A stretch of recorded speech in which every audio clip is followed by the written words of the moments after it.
serving and informing the Twin Cities for 4 decades. This is WCCO Television, Minneapolis, St. Paul. And now, Dave Moore, Pat Miles, Mike Fairborn, and Mark Rosen bring you Channel 4's 10 p.m. report. Coming up in just a moment, reporter Dave Nimmer will transport us to some of the most remote and unspoiled areas of North America as he begins his 5-part cover story on the Northwest Territories.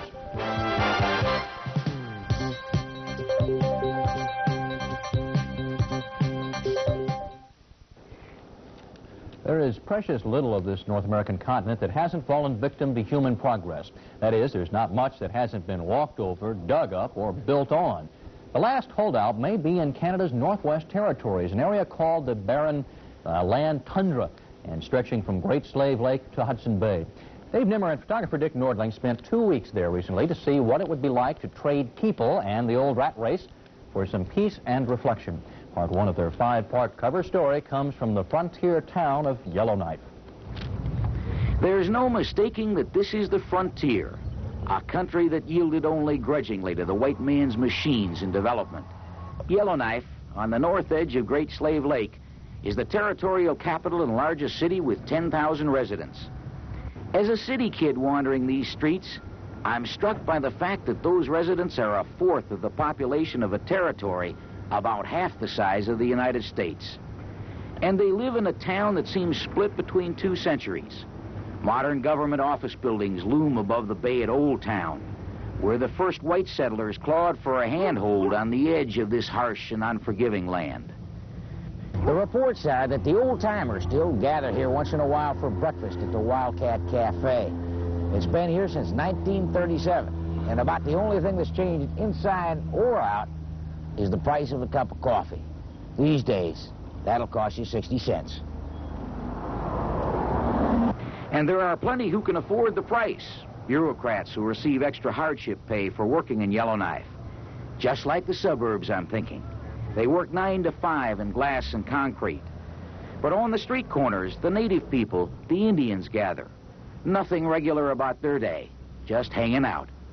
It's like Franklin Avenue for me. They're here all right, accepting the conveniences, the hot water, the television, the Nike tennis shoes. But they also seem lost, on the outside and not part of the white man's city. I miss the old times, long time ago. I did 20, 30 years ago. I really miss it. In my young days, I used to go out shopping and that. I used to go, I used to go love the bush and that with my mom and daddy. Oh, now everybody's losing their, what they call their touchy. If Margaret seems miscast in Yellowknife, many are not. They are the developers, the outfitters who take tourists in to look around the tundra. And there are those who once lived in bustling provincial cities who discover a new life here, a kind of spirituality. La plus belle place dans l'univers, which means the most beautiful place in the universe, you know. I wouldn't leave here. I wouldn't. To me, it's more than a place. It's almost a state of mind up here, you know. I think I know. But this is, after all, still a city, not the real frontier. That lies 300 miles by Bush Plain to the east, where no human beings have ever permanently settled. It is the barren land tundra, delicate and dangerous, and our destination for tomorrow. With Dick Nordling, I'm Dave Nimmer. The barren land tundra in Canada's Northwest Territories is probably the most isolated, least populated area in all of North America. And in the second of their cover stories, Dave Nimmer and photographer Dick Nordling head for the Barrens, trading thoughts of campaigns and pennant races for caribou and float planes. Strange, perhaps, but when the plains pontoons cleared water, so too did my touch with the inhabited world, where I'm governed by clocks, calendars, and conventions. No deadlines up here, over the forested shores of Great Slave Lake, past the tree line into the barren lands, and over the giant sand eskers pushed ahead and then left behind by the glacier. Go down in here, I think, and we'll never get out. But then again, this is Tom Foss's country, his passion, his peace of mind, and it's been good to him. Just being able to be the first person to leave a footprints along, along the shore of a lake, being the first person to ever go into a lot of these areas, I think there's a lot of mystique there. Does that ever change for you? No, as a matter of fact, if anything, it intensifies the more time I spend out here. I love it. Pilot, guide, camp owner, take your pick.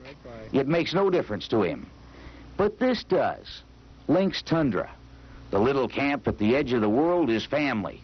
Father and son, husband and wife. It's a just-get-by operation now, not competitive with the carpeted fishing hotels on Great Bear and Great Slave Lakes.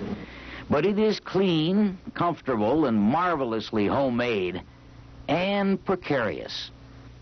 Well, it's important for Tom and myself to see the business succeed because we would like to share this country with other people.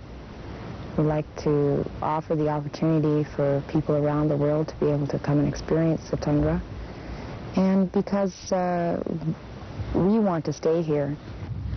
Somehow, I want them to stay here, so they can take someone else to see an island where the muskox roam. And like me, he can be awestruck by these shaggy, prehistoric creatures. These are things you seem to want to give away, to share, stooping to examine the tiny delicacy of the tundra carpet in its fall color, or walking an esker that looks like a golf course designed by God, or poking into the entrance of a wolf den and imagining the hunt that brought the caribou to their death. These things are as much a part of our appreciation of this country as the giant lake trout or the trophy grayling.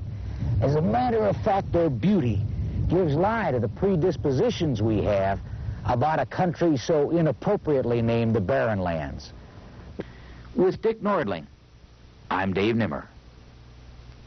Tomorrow, photographer Nordling and philosopher reporter Nimmer explore some of the Barren Land mysteries and legends, the ancient Indians who tracked the caribou and the trappers who died trying to homestead in this harsh land. The tundra in Canada's Northwest Territories is called the Barren Lands, and although there have never been any permanent settlers there, the country is rich with evidence from those who have passed through it. As reporter Dave Nimmer and photographer Dick Nordling tell us in tonight's cover story, the land comes alive for those who walk slowly and stop to look. This is the country for telling stories, for putting together the bits and pieces left behind by the nomads who used to roam the tundra. And no one has more of a passion for that than Andrea. At the age of 23, she has a kind of liberated spirit that comes naturally and fits comfortably. It must, because I'm not bothered that she can run a boat better than I can, lead me to the lake trout, and wind up the day cooking a meal for 8. But it's on her own, looking for signs of an ancient people when she is most alive. I search on the ground for formations or circle-type formations, as that would indicate a work area, a fire pit, or a tent ring. She gets to me all right, and my mind goes back with her. Maybe, just maybe, we're the first to walk here at this chipping station, where 6,000 years ago the Indian caribou hunters fashioned their spear points and left behind tiny rock chips as evidence of the manufacturing process. I feel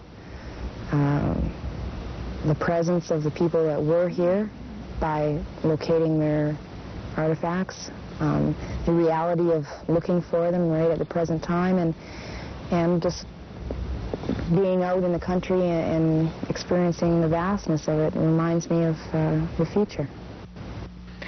It's the past, though, that I feel so strongly, particularly when the evidence is still here. The trappers, for instance, strange, lonesome, adventuresome men.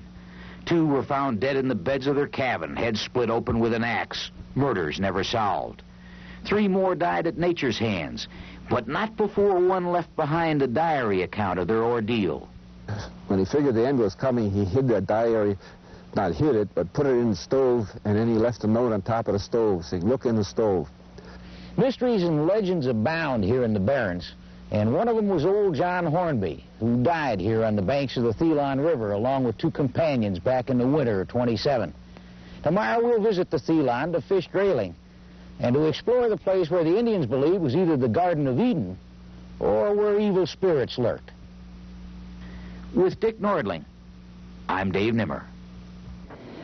The Barren Land Tundra in Canada's Northwest Territories has no permanent residents, but that does not mean that some have not tried to live with its hardships. As reporter Dave Nimmer and photographer Dick Nordling discovered, most of them went down to defeat and also death. As we land on the Thelon River, Tom Foss tells us that very few, humans at least, have discovered the remains of John Hornby's cabin. Almost 60 years ago, 3 trappers, including Hornby, starved to death here. And one, Edgar Christian, would leave a diary behind. To my surprise, he wrote, I was thin as a rake about my rump, and my joints seemed to jerk in and out of position instead of smoothly. I fear this is exactly the same thing as happened to poor old Jack and Harold. Having read the diary, I couldn't help but wonder, looking at the simple graves, what kind of men these were, how different they must have been. But I knew at once why they built here on the Thelon, and so does Dan Gapin, who's writing a book about the northern wilderness. I think that this probably, to the Indians, was the Garden of Eden because of the fact they could find firewood, they could find shelter away from the winds, the howling northern winds that breached this land. Yes, it had to be an oasis and a Shangri-La. It is a Shangri-La for fishermen who want grayling, that exotic trout that hangs on executive office walls.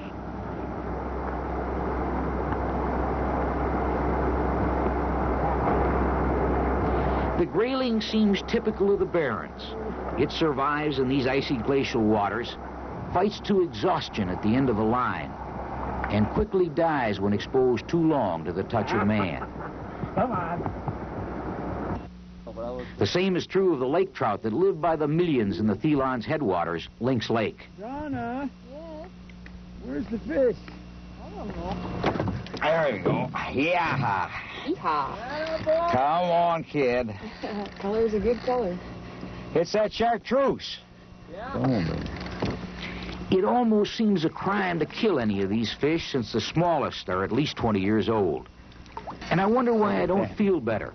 A dream come true to catch a fish on every drop.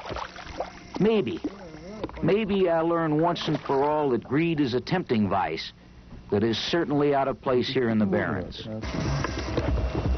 There you go. In fact, the Barrens teach more than one lesson and certainly hold more than one surprise for those willing to explore, to really look around, and then to reflect upon what they've seen. With Dick Nordling, I'm Dave Nimmer.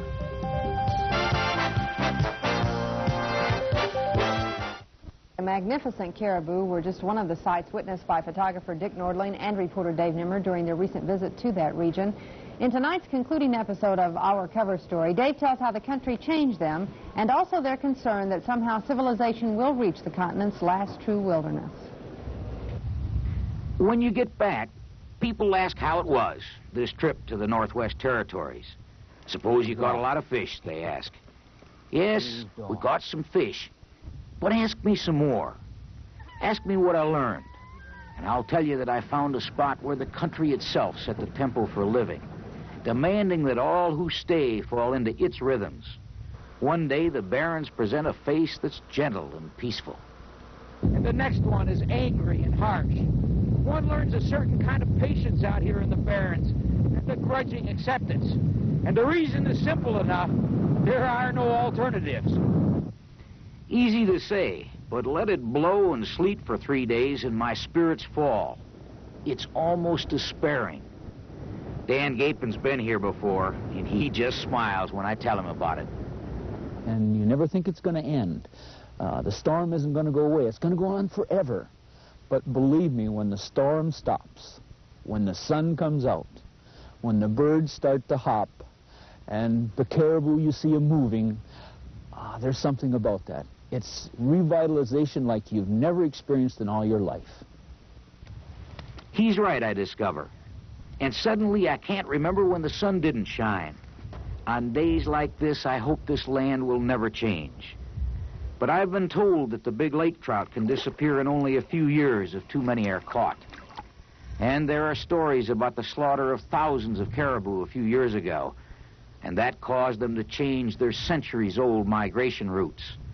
And the search for gold, copper, and tungsten across the Barrens has already begun.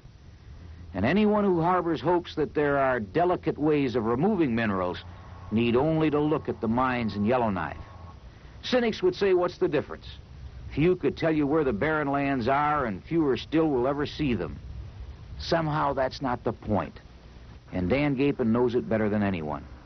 It's got to be some place on this earth that we can't destroy, we can't walk over, we can't push aside. This land, man cannot control. I think that the Barrens will see to it that man stays out of here, and I hope it does.